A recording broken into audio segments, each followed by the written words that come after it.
I've said this before and I'll say it again. One of the oldest tenets of journalism is this: don't become the story yourself. But these are strange times. Rules are changing. A virus has stopped the world. An American president hid in a bunker from his own people. A propaganda megaphone is teaching journalism to us, and we are our own cover story. I shall explain. You see, we've been covering, or should I say uncovering, the truth about the Wuhan virus. A lot of you watch us, and thank you for that. You write to us, not just from India, but from all parts of the world. Many of you share information that we can use, and thanks again for that. Some of you also preach us. Well, we take all feedback seriously, but some of it is incredible, like what we got from the Global Times last night. You have to see it to believe it. The Global Times is telling us, Wion, to think independently.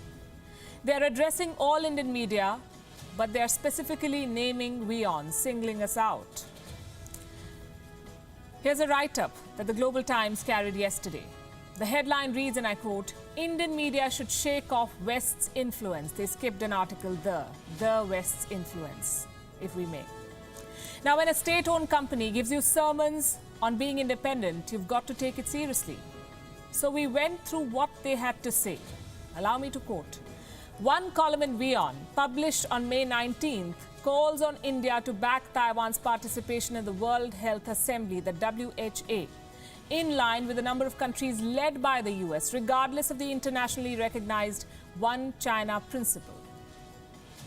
An internationally recognized principle since when? Last we checked, Canada, Japan, France, Germany, the UK, New Zealand, Australia, all of these countries did not endorse the so-called One China principle. Countries as far as Swaziland and Nicaragua expressed support for Taiwan's independence and inclusion. Clearly, the Global Times is not tracking the news, so we suggest they watch Wion more closely to stay updated. Meanwhile, in the write-up, 3 paragraphs down, the Global Times was talking about Indian observers.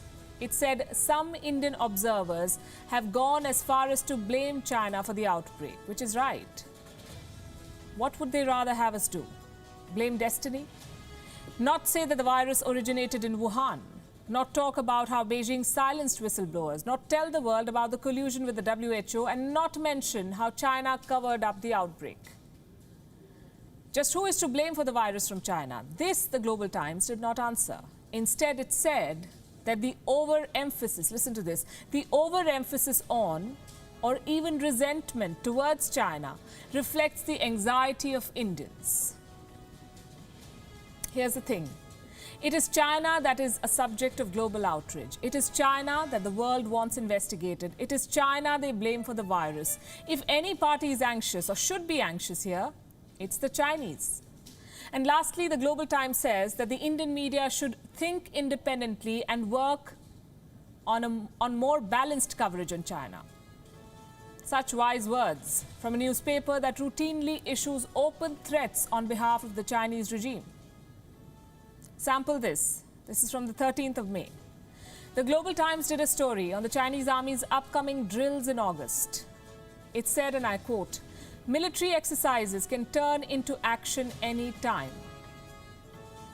They quoted an expert. Such bluster is regular fare in this newspaper. So much for balanced coverage. The same Global Times justifies China's expansionism. In the South China Sea, they say Beijing's actions are for better management of the region. Their words. I'm sure that's independent thinking. The same Global Times labels countries as paper cats. This is from 2016. The Global Times said, "Paper cat Australia will learn its lessons." Do you see the resentment? And the cherry on the Global Times cake, its editor, Mr. Hu Xijin, once a protester at the Tiananmen Square, now China's propaganda megaphone.